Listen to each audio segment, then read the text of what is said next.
네, 이어서는 미증 시를 둘러싸고 있는 이슈에 대해서 이야기해보는 시간으로 넘어가 보도록 할게요. 오늘은 이분과 이야기 나눠보겠습니다. LS증권 투자전략팀 정다운 선임연구원 오셨습니다. 어서 오세요. 네, 안녕하십니까? 네, 반갑습니다. 저희 또 여러 가지 이야기를 오늘 나눠볼 텐데 러시아와 우크라이나 전쟁 이제는 종전이 다가오고 있는 건지를 먼저 짚어봐야 할 것 같아요.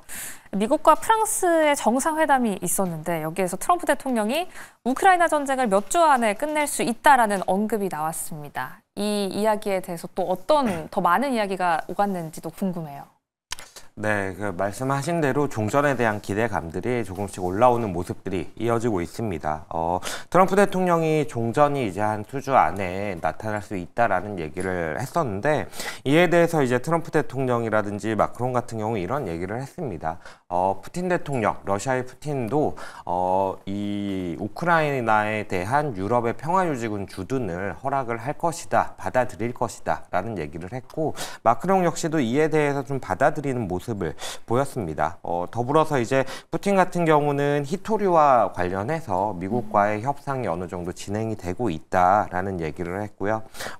트럼프 대통령 역시도 젤렌스키 대통령이 미국에 방미를 해서 그에 대한 협정과 그에 대한 서명을 할 것이다 라는 얘기를 하면서 종전에 대한 기대감을 가져가고 있는데 우크라이나 같은 경우에는 다만 좀 부정적인 반응을 보이고 있습니다. 러시아 같은 경우에 협상에 대해서 약속을 지킨 적이 없다라는 얘기를 하면서 미국이 결국 원하는 것을 얻지는 못할 것이다 라는 얘기를 하고 있는데 제 생각에는 종전에 대한 부분들이 어느 정도 좀 진척을 이뤄가는 모습이다라고 평가를 좀 하고 있습니다.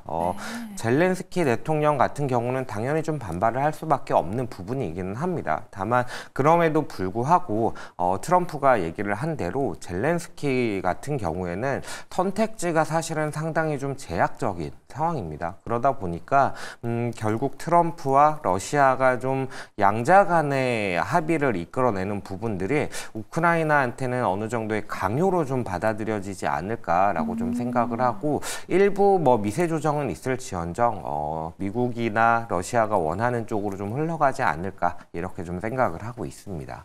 네, 러시아와 미국 그리고 우크라이나, 프랑스까지의 입장을 함께 확인해 볼 수 있었던 정상회담이었습니다. 이렇게 전반적인 종전 기대감 함께 커지고 있다는 부분도 확인해 봤고요. 그럼 미국 외적인 부분을 살펴봤다면 미국 내적으로 시장 이야기를 한번 해보도록 할게요. 미증시를 둘러싸고 이제 뭐 본격적인 스태그플레이션이다라는 우려도 좀 커지고 있는 가운데 그동안 미국 증시를 좀 이렇게 견인해왔던, 상승을 주도해왔던 M7 기업들이 요즘 또 예전만 못하다는 평가도 나오고 있잖아요. 흐름이 이렇다 보니까 또 그동안 외면해왔던 고평가 논란 다시 한번 기어 나오고 있다고요.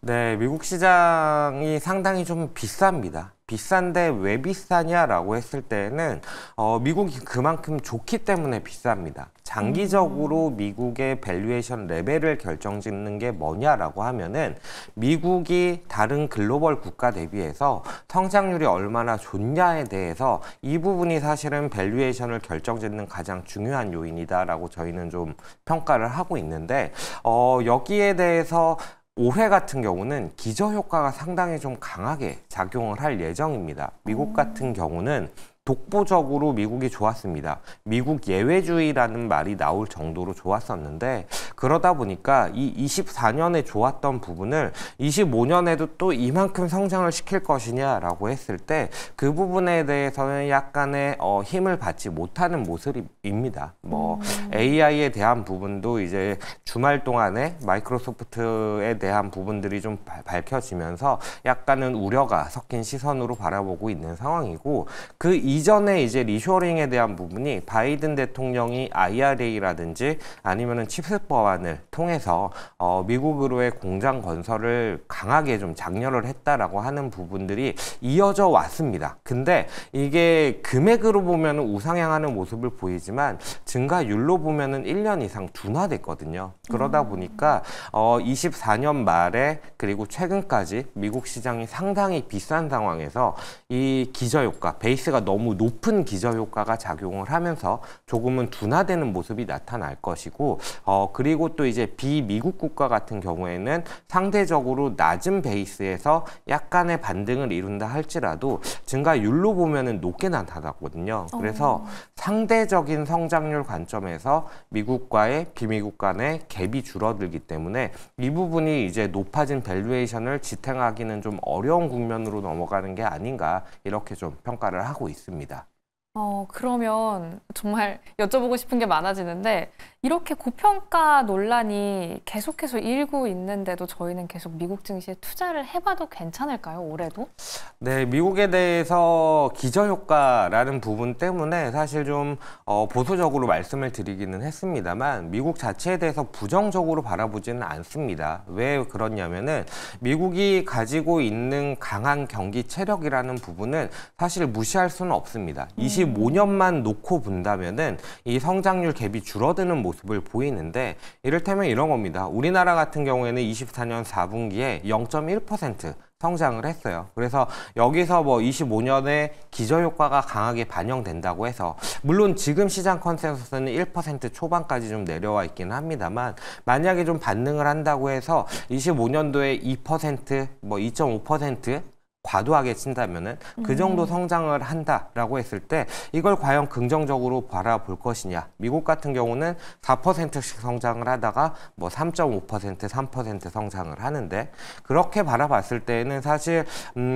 단기적으로 놓고 바라봤을 때 반등할 때는 좀 기저효과가 낮은 국가들이 좋기는 합니다만, 장기적으로 이렇게 성장을 해온 미국에 대한 신뢰라는 부분이 그렇게 쉽게 꺾일 만한 부분은 아니다라고 좀 평가를 하고 있어서, 적어도 미국 증시가 회복 탄력성만큼은 좀 있을 것이다 라고 생각을 하고 있고, 개인적으로는 주가 상승률이 둔화되는 수준에서 머물지 않을까, 이렇게 좀 평가를 하고 있습니다. 장기적으로는 워낙에 성장률이 좀 탄탄하기 때문에 더 잘 가주지 않을까라고 생각을 해보게 되는데, 그럼 미국이 너무 좋아서 비싼 거라고 하셨잖아요. 그럼 상대적으로 싼 시장으로 눈을 돌리게 되는데, 그 안에서 단기적으로 우리나라가 좀 주목을 받아볼 가능성도 있을까요? 네, 우리나라도 나쁘지 않다고 생각을 합니다. 상법, 펀더멘탈한 요인들은 아직 조금은 시간이 필요한 부분들이 많습니다. 수출 중심의 우리나라 같은 경우에 과연 이 수출에 대한 부분을 트럼프 대통령이 어느 정도까지 규제를 할 것이냐에 대한 부분들이 여전히 불확실성으로 작용을 하고 있고, 그 외에도 이제 대내 불확실성, 그리고 수출과 이어서 내수에 대한 부분도 불확실성이 상당히 좀 높은 상황이거든요. 근데 여기서 한국이 좋아질 만한 게 뭐가 있냐라고 했을 때, 시장에서 좀 기대하고 있는 부분들 중에 하나는 상법 개정안에 대한 부분입니다. 이 부분으로 인해서 결국 주주 행동주의라는 부분을 촉발을 시킬 수가 있고, 이 행동주의가 강하게 좀 일어난다라고 한다면은 시장은 대내적으로 상당히 종목별로 봤을 때 시끄러워지는 종목들이 많을 겁니다. 뭐 대표적으로 고려아연 같은 종목들도 이전에 좀 그런 모습들이 나타났는데, 행동주의에 대한 부분들이 강하게 좀 탄력을 받는다라고 한다면은 종목별로 주주환원에 대한 부분들을 강요받게 될 것이고, 이를 좀 활용하려는 투자자들이 많아질 것이기 때문에 이 부분은 오히려 주가 측면에서는 상당히 좀 긍정적으로 바라볼 수 있지 않을까, 이렇게 좀 생각을 하고 있습니다. 네, 우리 시장에 대한 주가 측면에서는 좀 긍정적인 전망이 기대되지 않을까라고 함께 바라봤습니다. 이렇게 전반적인 이슈 다뤄봤는데요. 그럼 이제 앞으로의 미국 증시는 또 어떻게 흘러가게 될지 함께 전망하는 시간 가져보도록 할게요. 이번 주 주요한 이벤트는 뭐니 해도 여러 지표가 있지만 엔비디아의 실적 발표일 것 같아요. 근데 또 갑자기 주 초반에 마이크로소프트가 AI 관련 임대를 좀 빼겠다, 철회하겠다라고 이야기를 했는데, 이런 소식이 엔비디아 실적 발표를 포함해서 시장 흐름에 또 어떤 영향을 주게 될까요?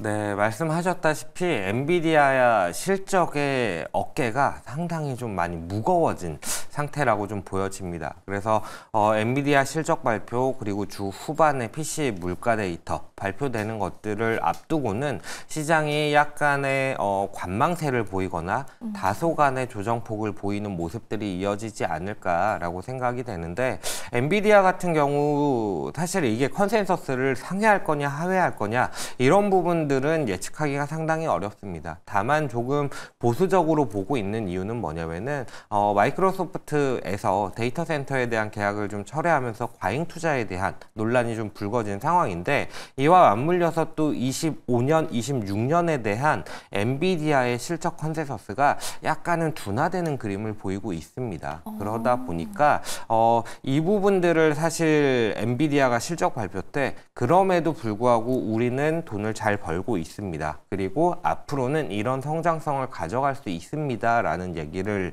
해줄 수 있어야 되는데, 사실 그 부분이 뭐가 될지는 저도 조금은 좀 걱정이 되는 상황이라서 일단은 실적 발표를 좀 확인하고 대응하는 것이 맞지 않을까라고 좀 생각을 하고 있습니다. 역시나 가이던스가 더 중요해지고 있는 시장인 것 같아요.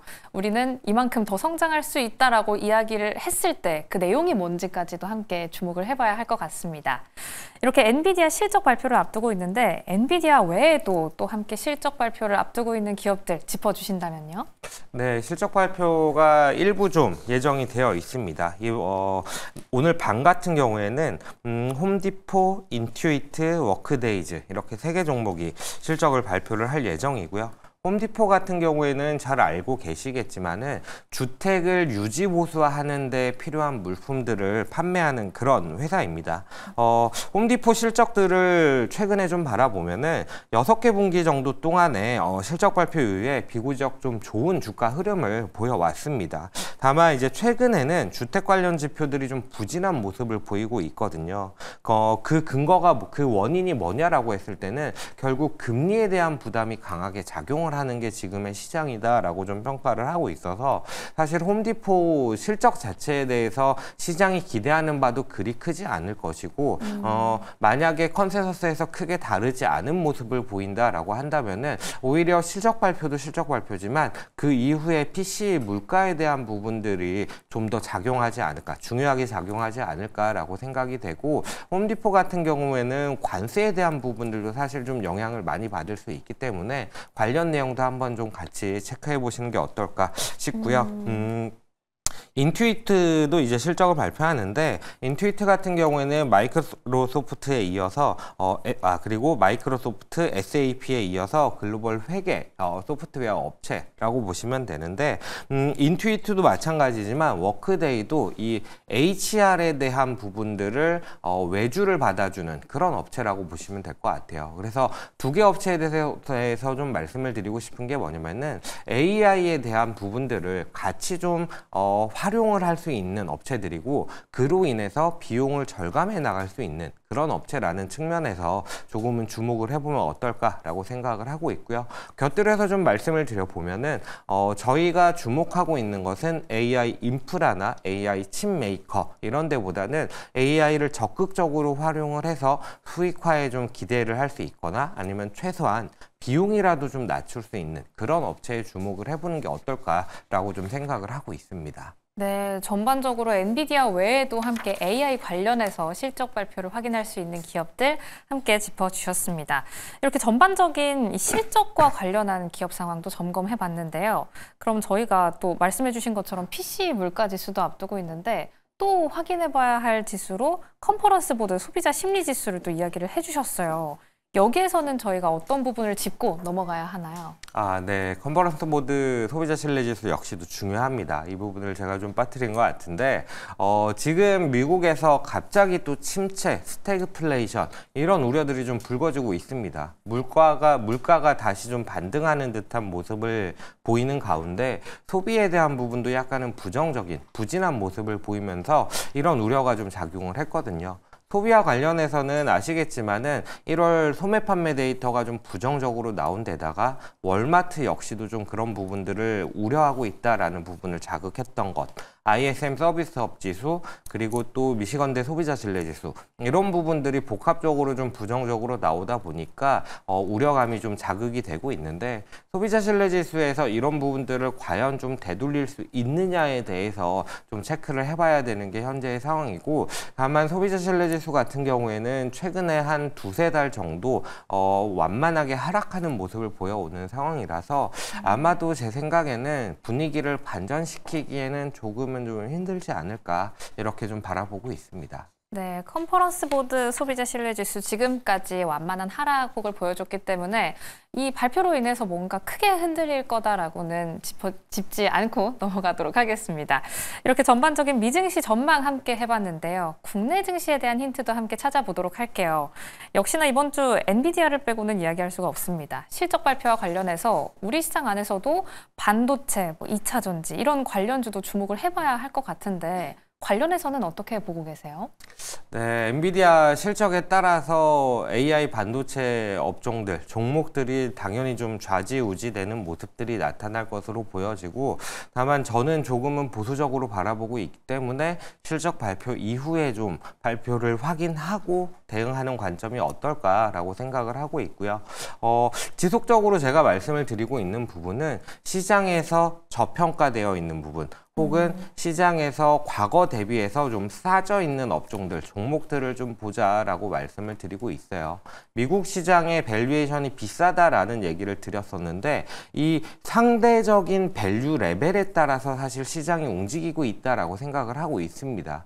미국 같은 경우는 밸류가 CAP로 보면 38배, 그리고 그냥 12개월 포워드 PER로 보면은 21배 이렇게 높은 밸류에이션 레벨을 받고 있는데 한국 시장 같은 경우에는 여전히 PBR 기준으로 봤을 때 FQ 제로 기준으로 0.9배에서 좀 못 넘어가는 상황이거든요. 그러다 보니까 우리나라 같은 경우는 조금 더 메리트가 있다라고 좀 생각을 하고 있고요. 최근에 시장을 보면은 또 코스닥이 강세를 보이고 있는데 이유가 있는 강세라고 생각을 하고 단기적으로 이 변수가 바뀌지는 않을 거다라고 생각을 하고 있어요. 왜냐면은 코스피 같은 경우에 말씀드렸다시피 0.9배 2,700포인트거든요. 근데 2,700포인트 근처에서 자꾸 좀 내려오는 모습들, 힘을 받지 못하는 모습을 보이는데 그만큼 좀 힘에 부치는 모습들이 나타나고 있다라는 거고 그 원인을 살펴보면 AI 반도체에 대한 부분 그리고 대형 수출주들이 아직 불확실성에 노출되어 있다라는 부분들 때문인데